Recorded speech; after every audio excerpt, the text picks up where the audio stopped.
In the age of chivalry, honour was defended with the blade of a sword, and duels were the ultimate test of bravery.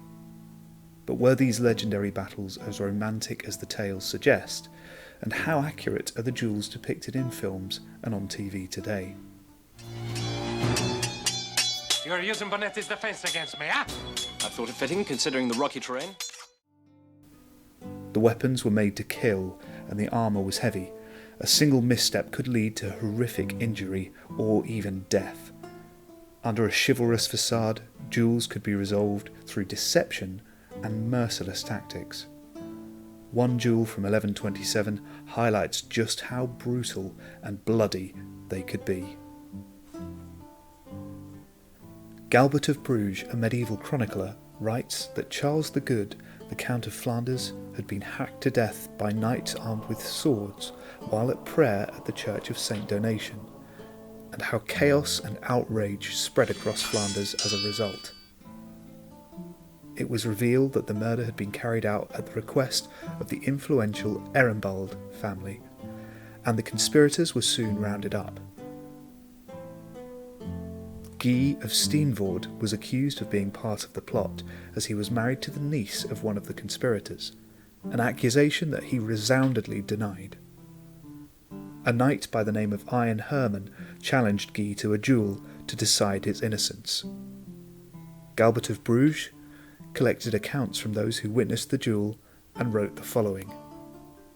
Both fought bitterly, but Guy knocked his adversary from his horse and kept him down easily with his lance as he was struggling to get up. Then his opponent ran Guy's horse through with his sword, disemboweling it. Sliding from the horse, his sword drawn, Guy attacked his adversary.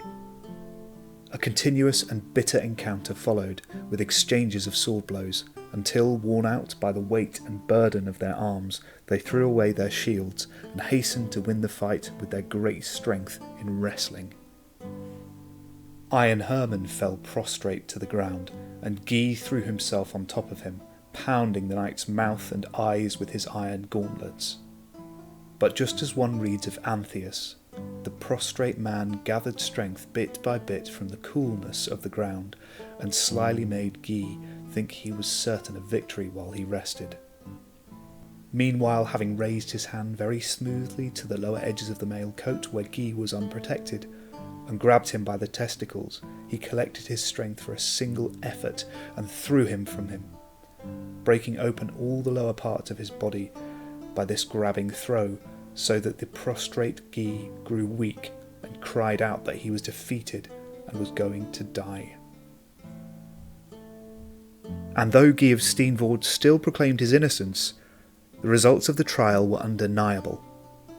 He was soon taken away and executed for his part in the murder of Charles the Good.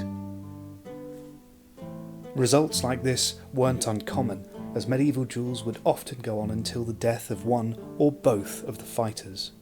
Some medieval combat manuscripts even depict knights preparing for a duel with their coffins measured and made in front of them, a grisly reminder of the stakes.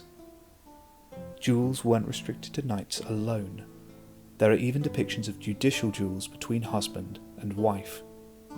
The husband would stand in a pit, armed with a wooden club, with one hand tied to his waist. The woman would be out of a pit, armed with a rock wrapped in her wedding veil, to create a makeshift flail. To help mitigate the man's natural advantage, the objectives of the duel differed. The woman had to pull her husband out of the hole, or find a way of getting him to submit. The man would have to pull his wife into the hole fully, or find a way of getting her to submit. In cases like this, victory did not mean the death of your opponent, but rather settled whatever dispute brought about the duel itself. And on that note, next time you feel the urge to duel for someone's honour or defend your own, it might be best to stick to rock, paper, scissors. And don't forget to like and subscribe for more historical content.